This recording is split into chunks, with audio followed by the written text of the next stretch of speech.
que nós desejamos escutar, mas aquilo que o Senhor tem a dizer aos nossos corações.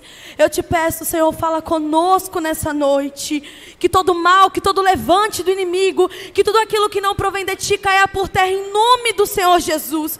Eu te peço, Senhor, destrava tudo aquilo que está travado no mundo espiritual neste momento e fala conosco, Pai. É o que eu te peço e desde já te agradeço em nome de Jesus. Amém. Glória a Deus. Cumprimento a igreja com a paz do Senhor, amém? Podem tomar os assentos.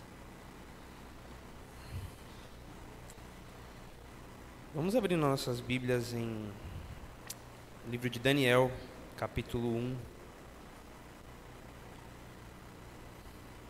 Muito feliz de estar aqui hoje.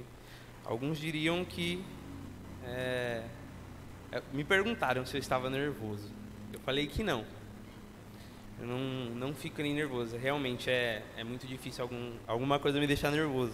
É que nem eu expliquei para minha esposa, eu tenho um temor muito grande para estar aqui e eu não quero não vim aqui doutrinar a igreja tem pastor para isso. Eu vim aqui ministrar o que Jesus Cristo pôs em meu coração. Não sei se o pastor Carlinho lembra da vez que ele me falou que seria rápido o que Deus ia fazer na minha vida, e foi rápido mesmo. Foi muito rápido. Agradeço a confiança dos meus líderes. Mateus, quando me fez o convite, assim que o pastor Carlinhos tinha sido usado por Deus para me passar esse direcionamento, que o que Deus faria na minha vida seria muito rápido, eu me fiz disponível para Deus. E Deus já tinha me dado algo, já estava me incomodando, e eu conversando com Deus em oração, eu falava: Senhor, por que o Senhor está me dando isso se eu não sei quando eu vou usar e como eu vou usar isso? E era algo direcionado, acredito que para jovens, para uma idade mais nova, né? E quando o Mateus me fez o convite, na mesma hora Deus colocou no meu coração o que Ele já estava ministrando há algum tempo. Eu quero ser bem objetivo no que Deus pôs em meu coração.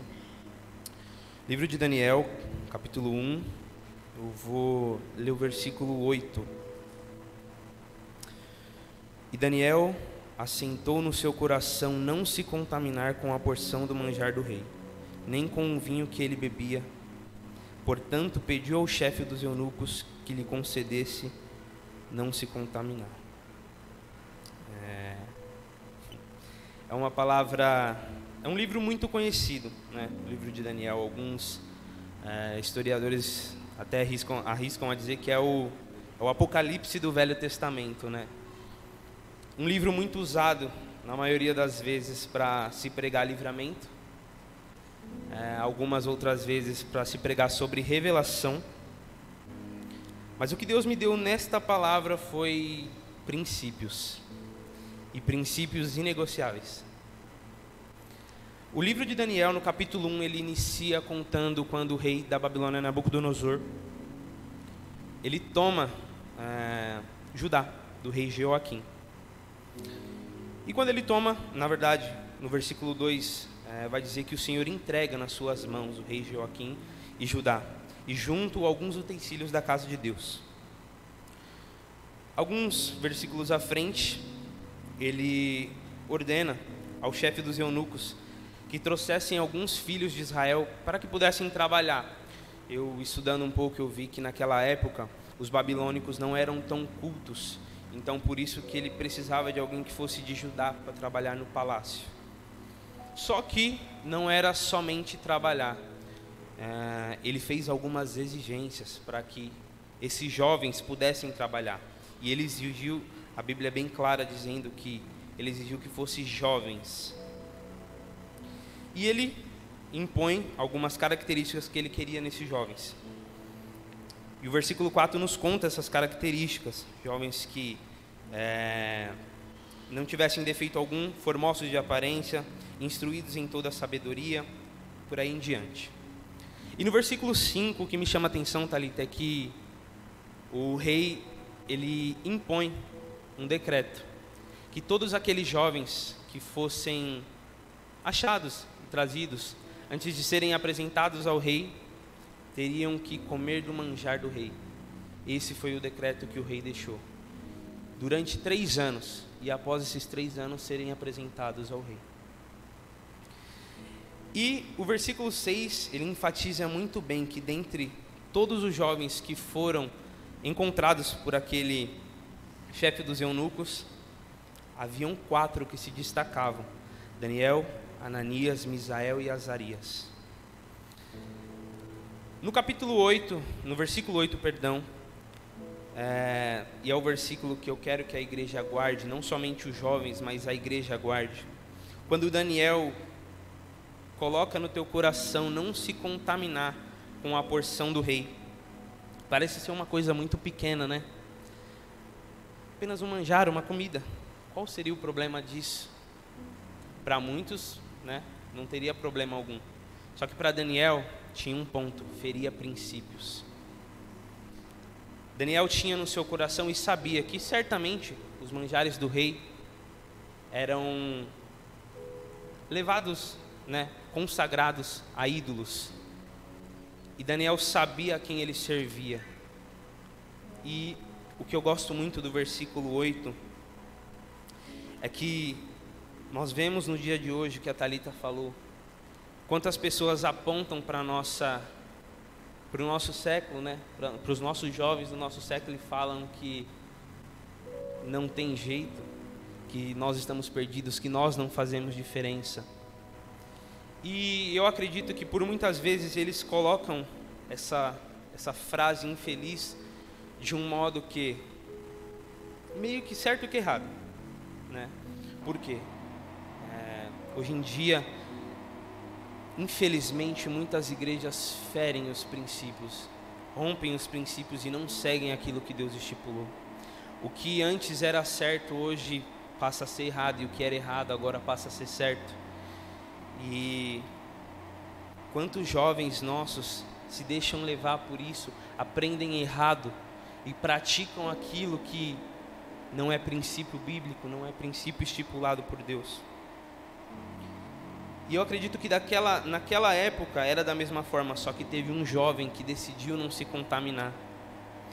E o capítulo 1 eu coloquei para mim como, eu até anotei aqui, a estipulação do princípio.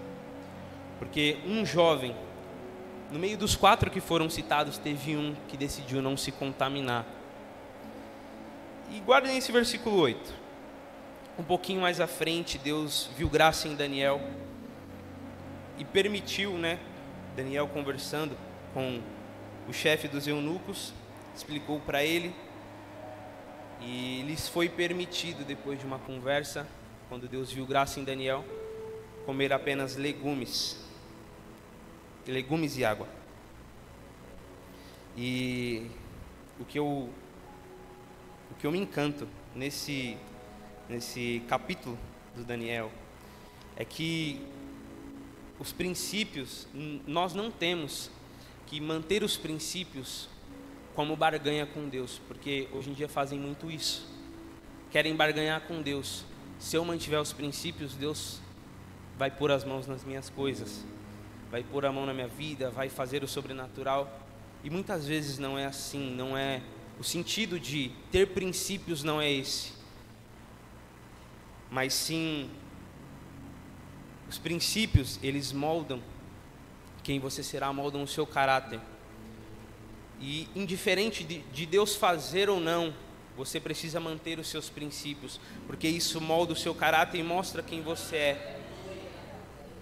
E Daniel decidiu não se contaminar.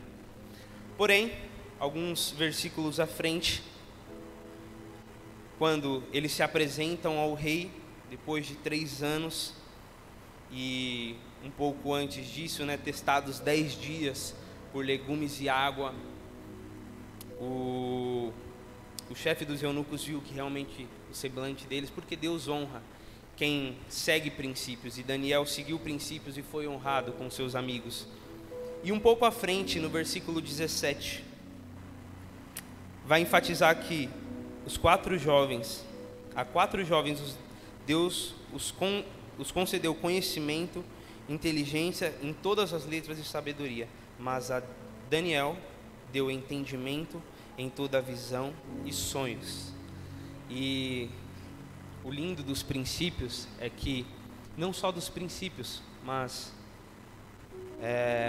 eu gosto muito de falar sobre adoração a Deus, porque gera frutos, né? Eu gosto dessa palavra frutos. Os princípios geram frutos, e talvez não frutos que nem Daniel, que recebeu toda a visão e sonhos. Talvez o seu fruto seja outro, mas é muito maravilhoso ter princípios, e eu vou te explicar um pouquinho mais à frente.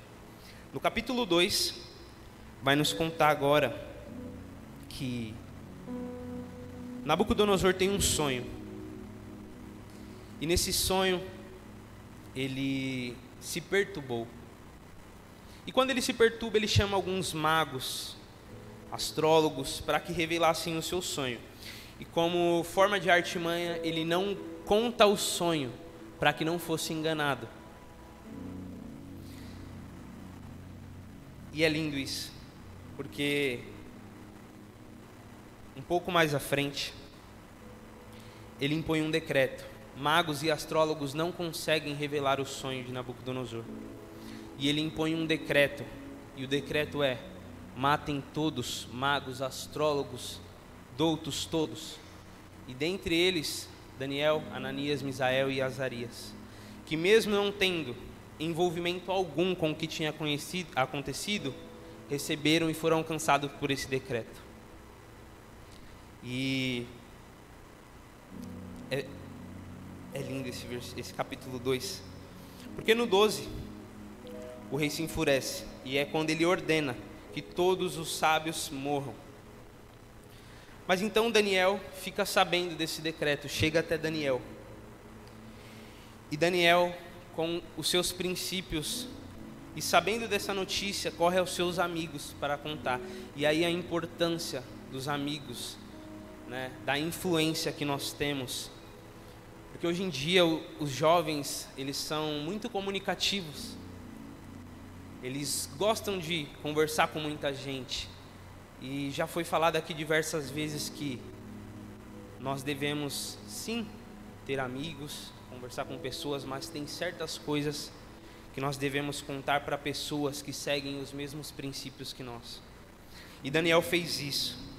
Contou aos seus amigos para que pedissem misericórdia a Deus dos céus sobre este segredo, a fim de que Daniel e seus companheiros não perecessem com o resto dos sábios da Babilônia. E aqui eu acho lindo porque Deus olha para Daniel e tem de misericórdia dele. E eu vou usar o mesmo termo que o pastor Alex usa, eu vou conjecturar agora.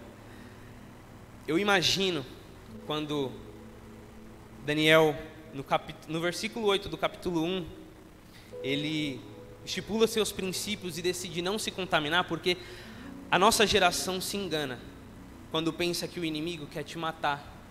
Não existe guerra entre o inimigo e Deus, porque se Deus entrasse em guerra com o inimigo seria massacre. Então o intuito do inimigo é envergonhar. E quando ele decide, ele não decide te matar, ele quer te contaminar primeiro. Porque a vitória do inimigo é envergonhar o nome de Deus. E quando Daniel, no versículo 8 do capítulo 1, impõe os seus princípios, eu acredito que o inimigo olha e fala: se você não foi contaminado, agora você vai morrer. Capítulo 2, o decreto vem de morte, sem Daniel fazer nada, sem Daniel ter envolvimento no que aconteceu. Só que a misericórdia de Deus é muito grande, e ele revela os sonhos a Daniel. Que o que eu acho lindo é que no versículo 19, quando fala que Daniel recebeu a revelação do sonho, na nossa mente humana e pecadora, a primeira reação dele seria ir diretamente ao rei, porque o decreto já tinha sido dado e ele poderia morrer a qualquer momento. Só que o lindo daqui é que Daniel, mesmo com o decreto de morte, a revelação do segredo do sonho, ele não perde os seus princípios, e a primeira atitude dele é agradecer a Deus. Daniel ora, louva a Deus, e em seguida se põe diante do rei e leva o segredo ao sonho, do segredo do rei. E o mais lindo é quando respondeu o rei e disse a Daniel: podes tu fazer-me saber o sonho que vi a sua interpretação? E respondeu Daniel na presença do rei e disse: o segredo que o rei requer nem sábios, nem astrólogos, nem magos, nem adivinhos o podem descobrir, ó rei. Mas há um Deus nos céus, o qual revela os segredos. E é isso que eu acho lindo, quando Daniel não toma para si a glória, não esquece dos seus princípios, muito menos de onde Deus o tirou. Mas quando Daniel olha e fala: não foi eu, não veio de mim, mas veio dos céus. Daniel então revela o sonho. Daniel, e não só Daniel, mas a Bíblia nos conta que Daniel poupa a vida até dos magos que não conseguiram revelar. E nesse segundo capítulo de Daniel, eu trouxe como o exemplo. O exemplo. Por quê? Neste capítulo 2 de Daniel, cita algumas vezes sobre seus amigos. Daniel teve a atitude de não se contaminar, estipulou os princípios como no capítulo 1. E agora, um pouquinho mais à frente, no capítulo 3 de Daniel, seus amigos agora são postos diante de prova. O rei Nabucodonosor novamente decide fazer uma estátua de ouro. Eu, estudando um pouco, vi que talvez ele quis concretizar sobre o sonho que Daniel revelou a ele, sobre a estátua, sobre as formas. E agora ele estipula, e mais um decreto é posto, que quem não adorasse ao escutar o som das buzinas, pífaros e toda sorte de sons, seria lançado na fornalha ardente de fogo. Voltando um pouquinho para o capítulo 2 e conjecturando novamente, eu imagino que o inimigo olhando, quando ele lança o decreto, ele fala: agora Daniel morre. E eu quero ver se os princípios dele irão salvar ele. Só que o que eu acho lindo é que o que entra em cena agora já não são os princípios no capítulo 2, e sim os frutos dos princípios, que foi a revelação de sonhos e as visões. No capítulo 3 agora, seus amigos são postos à prova. É dado mais um decreto, e o inimigo faz dessa forma com os jovens hoje em dia. Ele tenta entrar na tua vida e mexer contigo, e se ele não consegue, ele migra para quem está próximo a você. E agora é posto à prova os amigos de Daniel. O decreto é posto, e alguns caldeus, como diz o versículo 8, se achegaram e acusaram os judeus. Então eles se colocam na presença do rei, para poder falar ao rei que os judeus que ele mesmo tinha estipulado sobre os negócios da Babilônia, da província da Babilônia, não estavam seguindo o decreto que o rei tinha estipulado. E o rei, com muito apego a Daniel e aos seus amigos, os chama, pensando que eles tinham se confundido. Eles podiam não ter entendido o que aquilo queria dizer, o que o decreto queria dizer. Então, o rei, por mais uma vez, vai nos contar o versículo 15 do capítulo 3. Agora, pois, se estáis prontos, quando ouvirdes o som da buzina, do pífaro e toda sorte de sons, para vos prostrares e adorares a estátua que fiz, bom é. Mas, se não adorares, sereis lançados na mesma hora dentro do forno ardente. E o final desse versículo que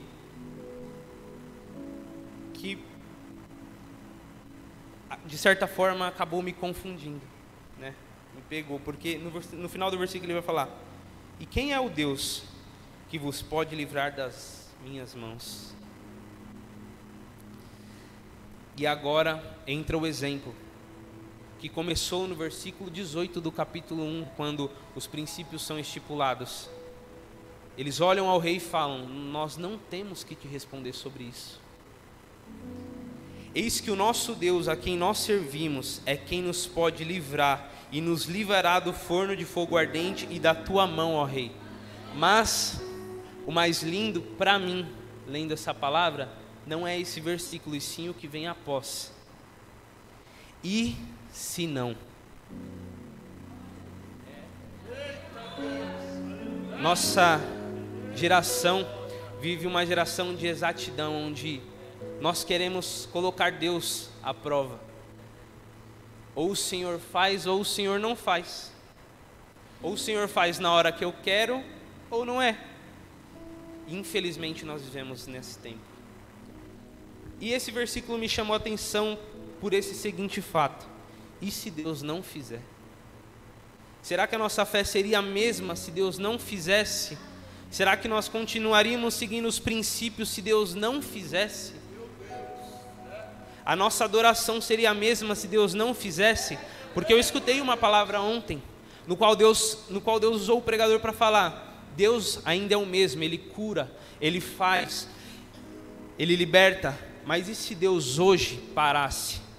E se Deus hoje falasse: não curo mais, não liberto mais? Nossa adoração seria a mesma? Os nossos princípios seriam o mesmo? Esses 3 jovens se mantiveram no caminho e mantiveram os princípios que foram estipulados, e tomaram o exemplo de seu amigo, que no capítulo 1 decidiu não se contaminar. E então o inimigo, mais uma vez conjecturando, ele decide, na minha visão, ele olha e fala: se eu não matei quem iniciou tudo isso, agora eu mato quem andava com ele. O rei se ira e pede que a fornalha seja aquecida 7 vezes mais. E agora esses jovens são lançados na fornalha. E a Bíblia relata, e ela é bem clara em relatar, que aquela fornalha estava tão ardente que os soldados que foram lançar esses jovens no fogo não voltaram, foram queimados. Então chega a hora que o inimigo acha que venceu. Ele olha e fala: eu consegui. Princípios não salvam. Talvez ele tenha dito isso e pensado isso. Quais as vantagens de você seguir um princípio? E ele tenta fazer isso com a nossa geração hoje ainda. Quais as vantagens de você seguir um princípio? Para que estar na igreja quarta e domingo? Para que adorar a Deus? Hoje nós vemos que o mundo nos oferece tantas coisas, né? E principalmente aos jovens, o mundo às vezes parece ser tão atrativo, né? E eu já escutei por diversas vezes, que conversando com outros amigos meus que não compartilham da mesma fé que eu, falando: mas certa pessoa não segue princípios e vive do melhor. Certa pessoa não segue princípios, não está na igreja, não adora a Deus, e a família vai bem, a vida vai bem. Só que eu aprendi uma coisa: Deus não tem compromisso com essas pessoas. Deus tem compromisso com quem honra princípios.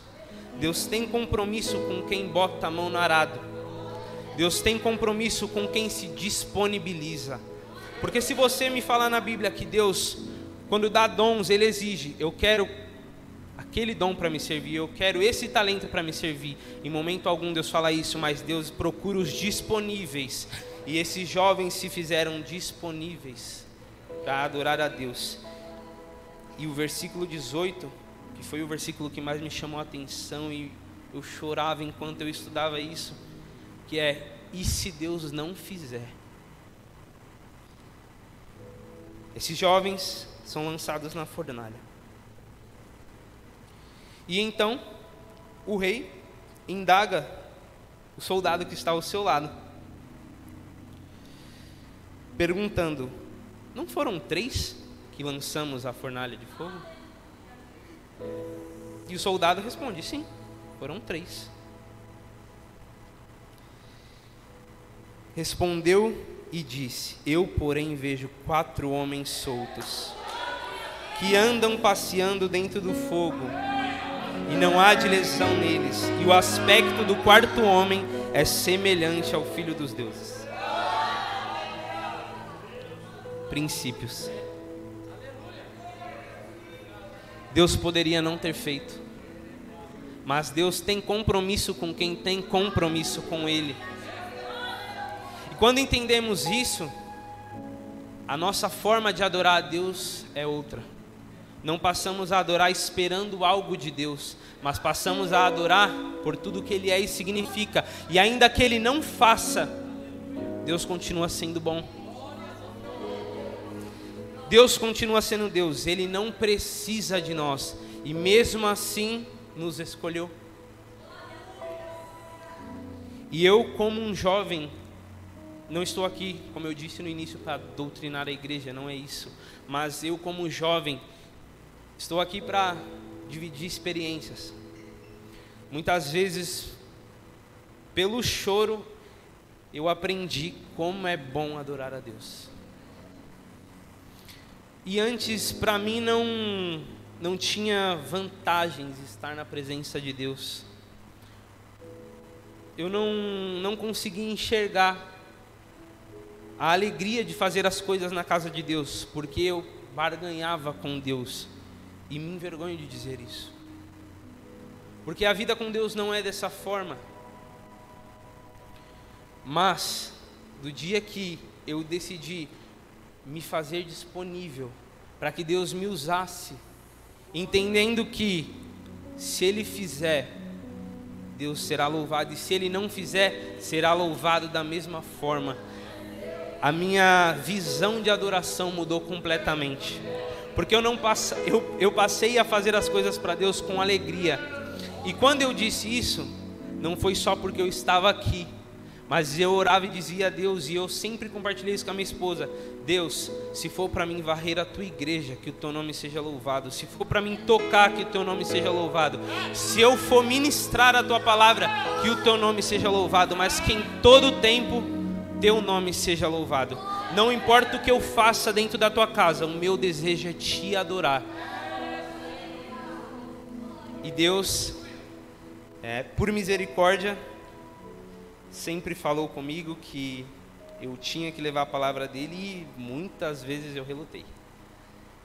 Mas, um certo culto, Deus usou o nosso pastor para falar comigo, e daquele dia em diante, foi completamente diferente a forma que Deus falava comigo.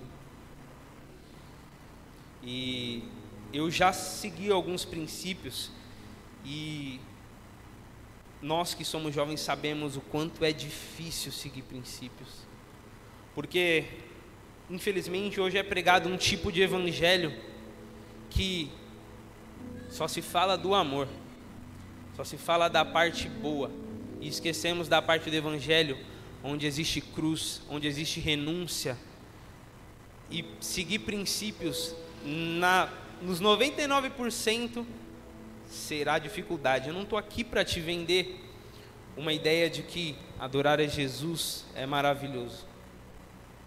É árduo, é difícil. Se fosse maravilhoso, a porta seria larga, né? É difícil. As lutas batem, e quando você decide seguir princípios, parece que triplica a dificuldade. As pedras vêm com mais força. Só que uma coisa eu afirmo com certeza: é tão prazeroso adorar a Deus. Fazer as coisas na casa de Deus é tão prazeroso.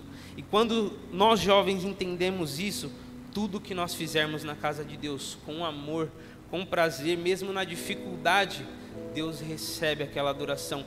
E a paz que excede todo entendimento nos tome, mesmo em meio a tantas dificuldades, tantos apedrejamentos, nós conseguimos sentir a proteção, o cuidado de Deus.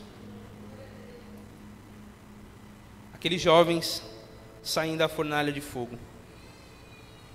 E agora, por mais uma vez, é posto um decreto.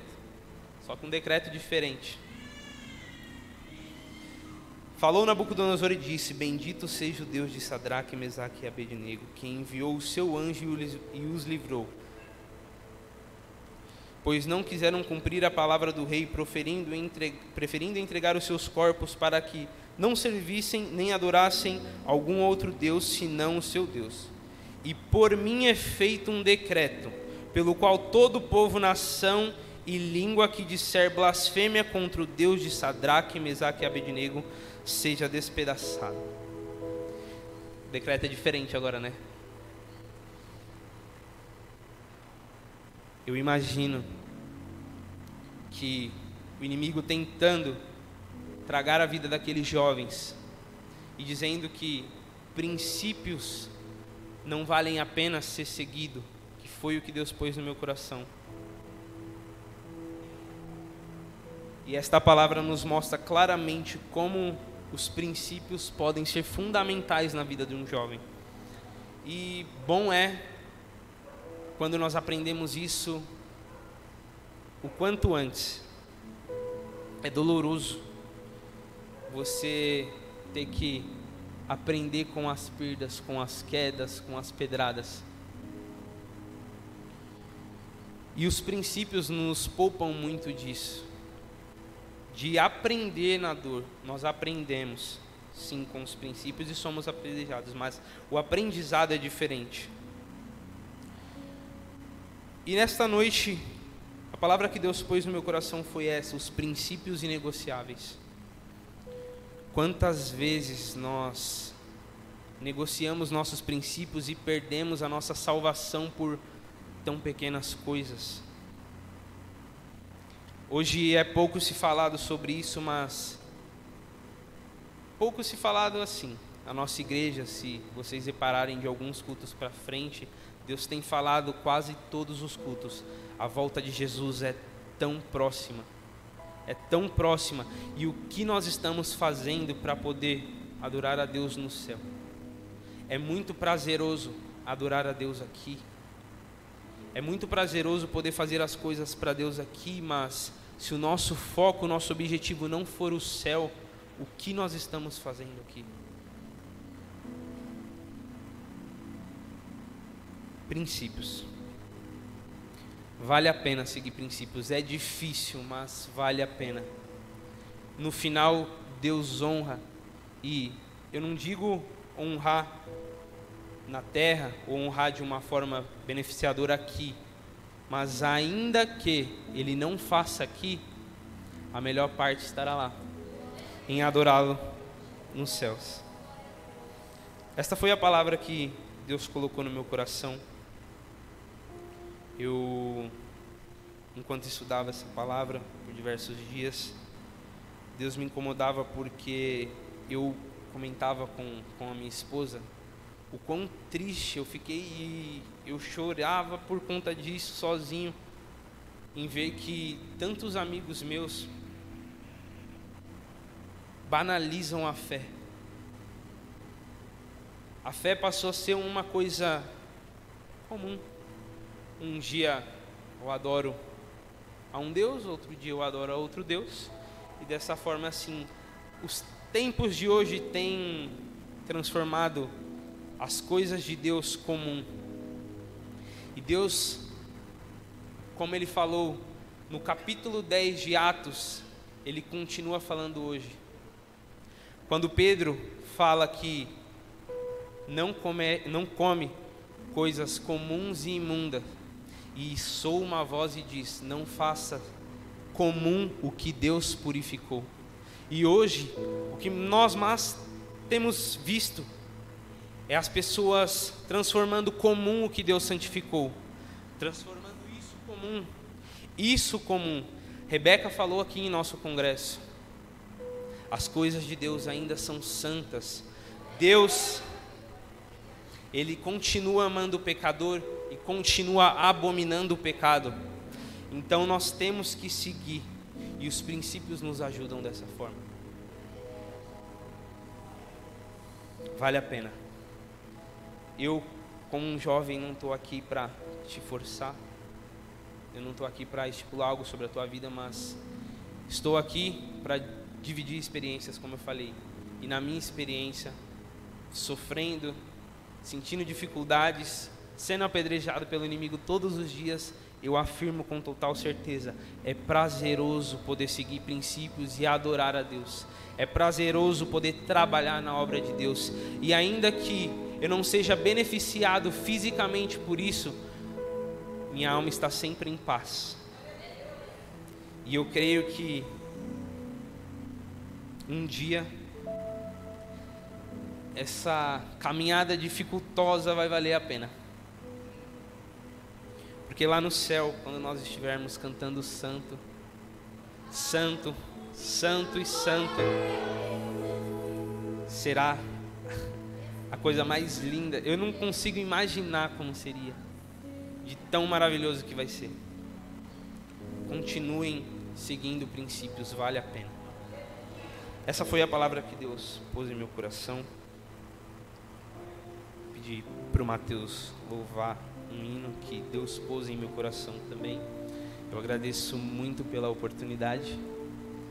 Espero que Deus tenha falado com algum jovem, porque é o que o presbítero Daniel conversou comigo essa semana. Se um jovem entender o que Deus ministrou essa noite e começar a seguir os princípios, o meu papel foi cumprido, porque eu sou o instrumento e quem faz a boa obra é o Espírito. Então, que essa palavra tenha entrado no teu coração, não apenas para os jovens, mas para a igreja inteira. Que essa palavra tenha entrado em teu coração, que você possa guardar e entender que os princípios são essenciais e eles nos ajudam.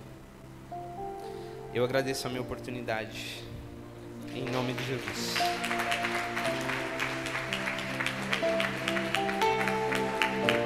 Aleluia. Igreja, se eu posso colocar em pé em nome de Jesus? Que nós possamos resgatar os princípios e viver os princípios de Deus na nossa vida.